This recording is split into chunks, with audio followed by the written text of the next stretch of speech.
সুপারহিরোরা ঈশ্বরের মতো সম্মান পায়, কিন্তু তাদের নিয়ন্ত্রণ করে ভোট ইন্টারন্যাশনাল নামের এক বিশাল কর্পোরেশন। এই হিরোরা যতটা না মানুষের সেবা করে, তার চেয়ে বেশি নিজেদের জনপ্রিয়তা, খ্যাতি আর অর্থ নিয়ে ব্যস্ত থাকে। পর্দার আড়ালে তারা দুর্নীতিগ্রস্ত, অহংকারী এবং ভয়ঙ্কর। আর তাদের এই আসল রূপ দুনিয়ার সামনে তুলে ধরতে একজোট হয় সাধারণ কিছু মানুষের একটি দল, যাদের নাম দ্য বয়েজ। সিরিজের শুরুতেই আমরা ভোটের সবচেয়ে শক্তিশালী সুপারহিরো টিম দ্য সেভেনের পরিচয় পাই। এর লিডার হলো হোমল্যান্ডার, যে অনেকটা সুপারম্যানের মতো শক্তিশালী। তার সাথে আছে কুইন মেভ। তারা ব্যাংক ডাকাতি ঠাকিয়ে মানুষের চোখে হিরো সাজার নাটক করে। ভট কোম্পানি এদের প্রত্যেককে একটি ব্র্যান্ড হিসেবে ব্যবহার করে এবং তাদের নামে সিনেমা, খেলনা বিক্রি করে কোটি কোটি টাকা আয় করে। বাইরে থেকে দেখলে মনে হবে এই সুপারহিরোরাই মানবজাতির রক্ষাকর্তা, কিন্তু আসল সত্যিটা এর থেকে অনেক দূরে। এরপর গল্পের মূল চরিত্র হিউ ক্যাম্বেলের সাথে আমাদের পরিচয় হয়। হিউ তার প্রেমিকা রবিনের সাথে রাস্তা দিয়ে হেঁটে যাওয়ার সময় এক ভয়াবহ দুর্ঘটনার শিকার হয়। দ্য সেভেনের স্পিডস্টার এ ট্রেন অবিশ্বাস্য গতিতে দৌড়ানোর সময় রবিনের শরীরের মধ্যে দিয়ে চলে যায়। হিউয়ের চোখের সামনেই তার প্রেমিকার শরীর ছিন্ন ভিন্ন হয়ে যায়, আর তার হাতে থেকে যায় রবিনের কাটা দুটো হাত। এই ঘটনার পর এ ট্রেন সামান্য দুঃখ প্রকাশ করে চলে যায়। ভট কোম্পানি হিউকে টাকা দিয়ে বিষয়টা ধাপাচাপা দেওয়ার চেষ্টা করে, কিন্তু হিউ টাকা প্রত্যাখ্যান করে এবং এ ট্রেনের উপর প্রতিশোধ নেওয়ার প্রতিজ্ঞা করে। একজন সাধারণ মানুষ কিভাবে এক অসীম ক্ষমতাধর সুপারহিরোর বিরুদ্ধে প্রতিশোধ নেবে, সেটাই হয়ে ওঠে তার জীবনের একমাত্র লক্ষ্য। অন্যদিকে অ্যানি নামের একটি তরুণী, যার সুপার পাওয়ার হলো আলো তৈরি করা, দ্য সেভেনে যোগ দেওয়ার স্বপ্ন দেখে।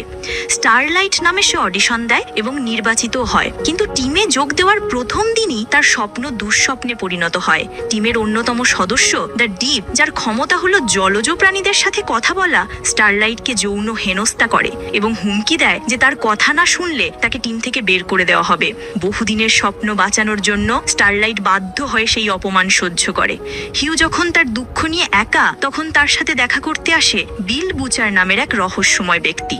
বুচার নিজেকে প্রাক্তন FBI এজেন্ট হিসেবে পরিচয় দেয় এবং জানায় যে সেই ভণ্ড সুপারহিরোদের আসল চেহারা সম্পর্কে সব কিছু জানে। সে হিউকে বোঝায় যে এই হিরোদের কারণে শুধু রবিনই নয়, আরো বহু নিরীহ মানুষ প্রাণ হারিয়েছে, কিন্তু ভট সবসময় টাকার জোরে সেই ঘটনাগুলো চাপা দিয়ে দেয়। বুচার দ্য বয়েজ নামের একটি দলের সদস্য, যার উদ্দেশ্য হলো দ্য সেভেনকে ধ্বংস করা। প্রথমে হিউ রাজি না হলেও রবিনের মৃত্যুর একটি CCTV ফুটেজ দেখার পর তার মন বদলে যায়।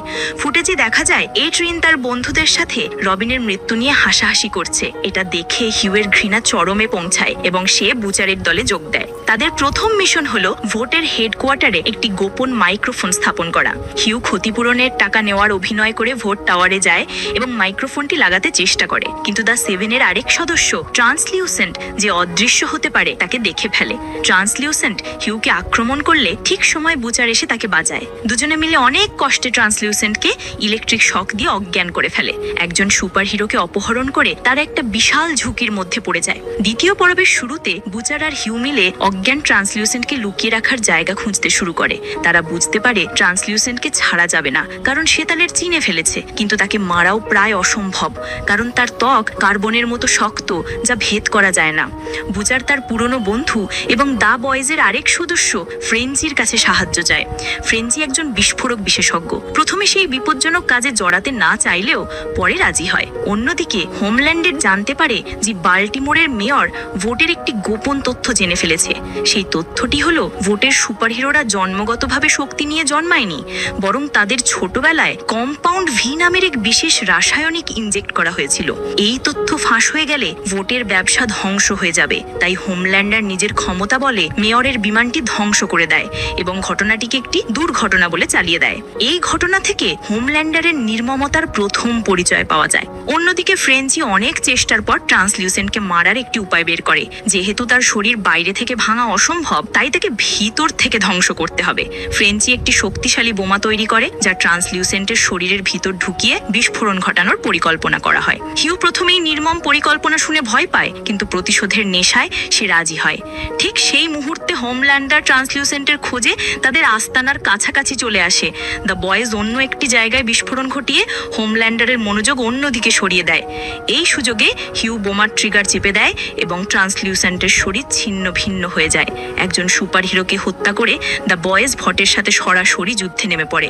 ট্রান্সলিউসেন্টকে মারার পর হিউ মানসিকভাবে ভেঙে পড়লেও বুচার তাকে সামলে নেয়। বুচার এবার দলের পুরনো আরেক সদস্য মাদার্স মিল্ক বা কে দলে ফিরিয়ে আনে।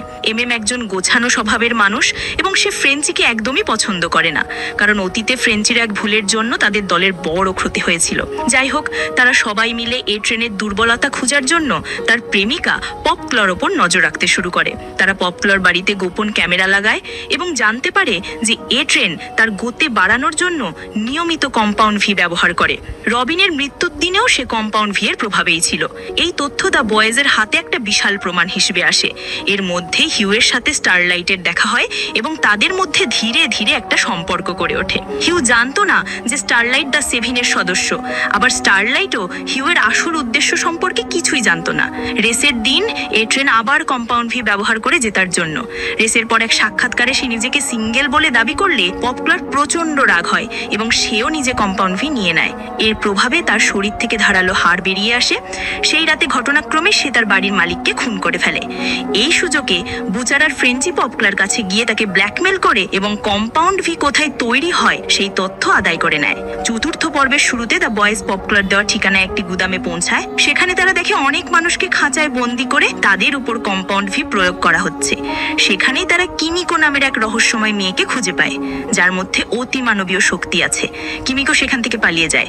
দ্য বয়েজ বুঝতে পারে ভট সন্ত্রাসীদের দেহে কম্পাউন্ড ভি ইনজেক্ট করে সুপার ভিলেন তৈরি করছে, যাতে তারা সরকারের কাছে সুপার হিরোদের প্রয়োজনীয়তা প্রমাণ করতে পারে।